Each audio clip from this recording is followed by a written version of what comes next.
We are one step closer to knowing what the new Integra looks like. We're over at the Acura newsroom. Sport is back. And that is a pun because we have a liftback, ladies and gentlemen. Acura teases all new Integra's sleek 5-door design. What do they have to say about it? Then we'll check out the image in detail. Just like the original Integra, which helped launch the Acura brand in 1986, the 5th gen Integra will be a premium sport compact with a striking 5-door design. Does that mean it's not a coupe? You could say it's a coupe-like sedan, right? It's not like it's a 2-door coupe though, which a lot of people want, but it's more of the A7 sort of or Kia Stinger sort of liftback that we have going on here. It says more details about the all-new Integra will be available closer to its 2022 introduction. No surprise. So back in 1986, the 5-door, they're reviving the 5-door, and this is the first time I'm looking at it. And I'm a little bit late to break this news to you guys. It came out last night, and I was busy making my video or review video on the Genesis GV70. Make sure to check that out. It's a very good luxury SUV. Anyways, Acura logo on the back. They're not going the way of Lexus, for example, and just typing out Acura on the tailgate or liftgate, I should say. This is probably it could be a Type S version because we have, or an A-Spec, we have this little spoiler on top here. Now, this is just a drawing because, I mean, it doesn't even look that digital to me. Integra stamped into the rear bumper like it is on the front bumper underneath the front headlight, the jewel eye headlight on the image that we already have. So we also have dark window surround, which I'm guessing is going to be on the A-Spec, but it could be standard as well.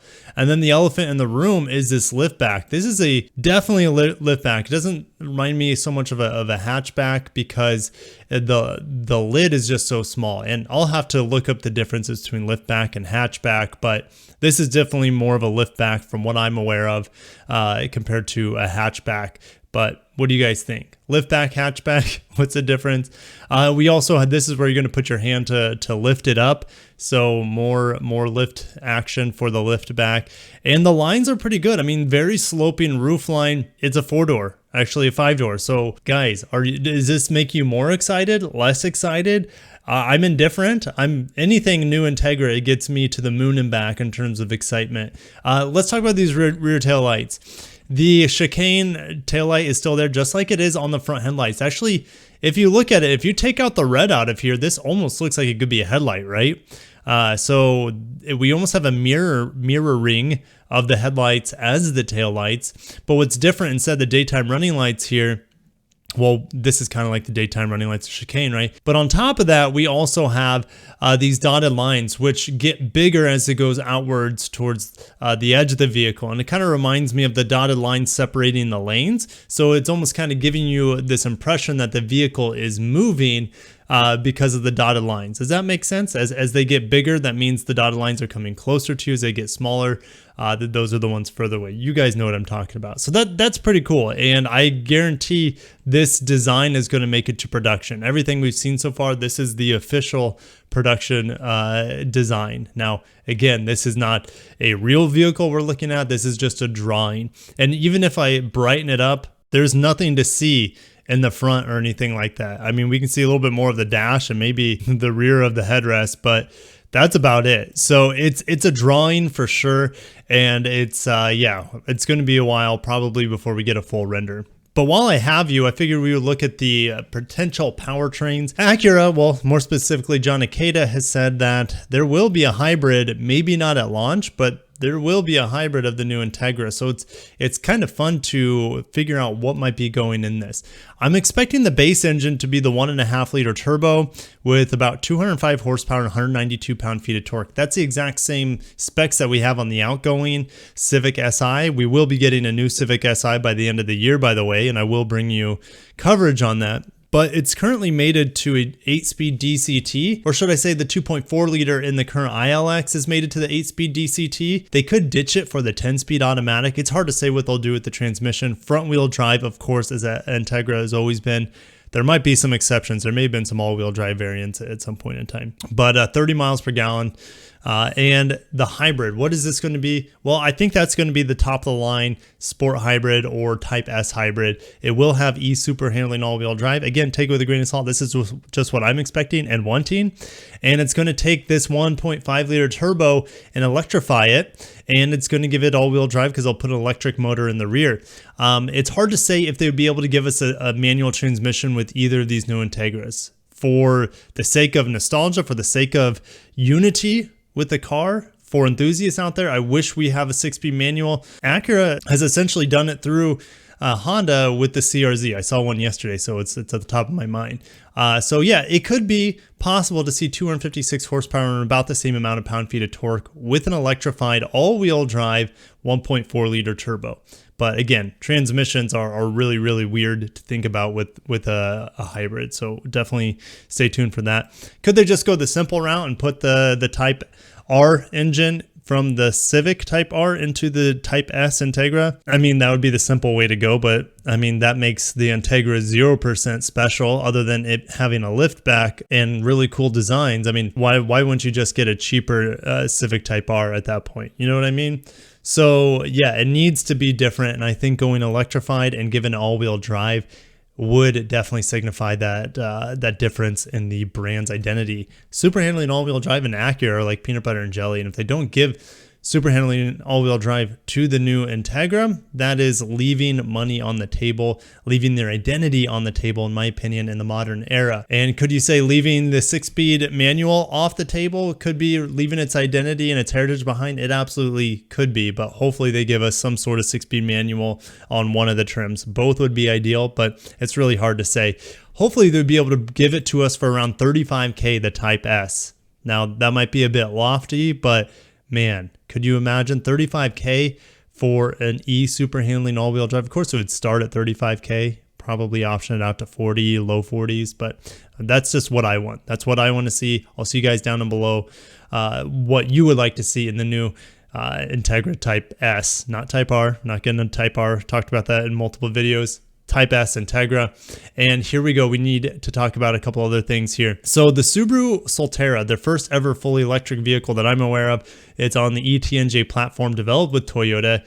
It's essentially a clone of the BZ4X, but they just came out with a video here that shows some differences between the BZ4X and the Solterra. So we're going to fast forward to certain areas that is going to show us the difference. So looking at the screen here, here's the rear tail light, and you can see the spoilers. Well, the spoilers are pretty much identical if we compare to what we have on the BZ4X here, and this little lip here on the rear is pretty much identical as well from what we see up here. The difference though is the tail lights. So the tail lights on the BZ4X are noticeably different. The general design is the same in that we have, you know, this bar across the top and then kind of like this four-sided shape here, but this has more of the lobster claws going on than the Toyota. So you have the lobster claw that we see in a lot of Subaru products cutting into the tailgate here, the lift gate, whereas a Toyota is taking, and this is a concept, by the way, so these taillights could change on the Toyota, but they're taking a striated parallel running lines, which look way more futuristic, in my opinion. But what we could see on the actual BZ4X, the production version, might not be this cool. So yeah, the jury's out there. This is probably more of the quality that we'll see on the BZ4X, unfortunately. But man, these rear taillights on the BZ4X look way better. Now we have an image of the headlights, so we need to pull up an image of the Toyota headlights here, and these are also very different. Now the general outline is the same, the headlight shape is exactly the same. The difference is though, is not the triple beam LED headlights with the main beam here. That's identical, right? But you see this additional daytime running light that comes down and around, and one that goes on top. So that's more Subaru's identity to have the daytime running lights kind of surrounding a tuning fork. I don't know why that came to mind, but kind of like a tuning fork around the headlights compared to the BZ4X, which is going to have a daytime running light just sitting on top. And this is paint matched, by the way, on the BZ4X. So there's a little plastic cladding here on top of the headlight module that's paint matched, where it looks like on this vehicle, it looks like it's more integrated in the daytime running light. And then here you go with them actually being on, and it looks like this may be just a reflector in the back, but the daytime running light's definitely more of that tuning fork around the headlights. We get some images of it moving around, and the side silhouette looks identical to the Toyota, so not a whole lot to see there. Solterra EV. You can see, I guess, the badging. That is exactly what it will look like.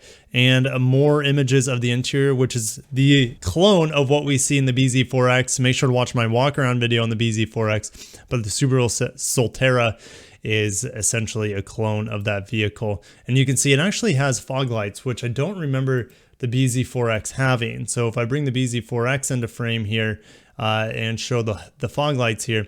Yeah, we don't have fog lights on the BZ4X that I'm aware of, and we do have it on the Solterra. So there is another difference. Maybe Subaru's like, yeah, since we're more of an off-roading brand, we need to have fog lights on our vehicle. So yeah, it's nearly identical, maybe some small differences with the daytime running lights, the design of the rear tail lights, and having fog lights on the Solterra. But other than that, it's identical. Just felt like updating you there. And then Nissan unveils e-power on Sylphy in China. The Sylphy is a funny word. I can't take it seriously, but it's the same thing as the Altima here in America. And Nissan continues to avoid bringing hybrids even as an option in America, not even on their Infiniti brand. So we have no hybrids that I'm aware of for Nissan in America, but we do have the Aria coming. We also have the Leaf. And if you watched my video yesterday, the Leafs are going for $6,000 over what they were a year ago in the used market right now. So that's just a bit silly. But yeah, Nissan has unveiled the e-Power Sylphy. And e-Power is their serial hybrid system, which again, we haven't seen here. Fuel economy is 3.9 liters per 100 kilometers. That is roughly 60 miles per gallon. Now, EPA and WLTP, whatever they rated this in, is not going to be identical. So it's probably closer to 50 miles per gallon. So that's pretty good. I'm sure a lot of you guys would like to have 50 miles per gallon in a fully electrically driven to the wheels Nissan hybrid here. The e-Power Sylphy sets the pace for Nissan's plan to roll out 6 e-Power models in China by 2025 as part of Nissan's vision into the future. At this point in time, I don't know if we're ever going to see them in America, which would be a damn shame. But yeah, here it is. Obviously, it's kind of under decals, but yeah, we're not going to get it. And I don't have the power numbers, but the fact that I can get 50 miles per gallon is pretty cool. I guess here it is, the UCE power on the side. So they actually have an actual model here instead of one covered in decals. So yeah, unfortunately, we're not going to get it, but I just felt like sharing that because if I complain about it enough, maybe Nissan will start bringing e-Powers to the United States. But I'm going to end it there. We finally have another image of the Integra. Gets me hyped, gets me jazzed, really excited. Anything Integra, as you guys know. If you enjoyed today's content, smash the like button. I'll see you in the next video. Subscribe for more if you enjoy this kind of weird Japanese, Korean auto sort of focus on the channel. Anyways, I'll see you in the next video. As always, peace out.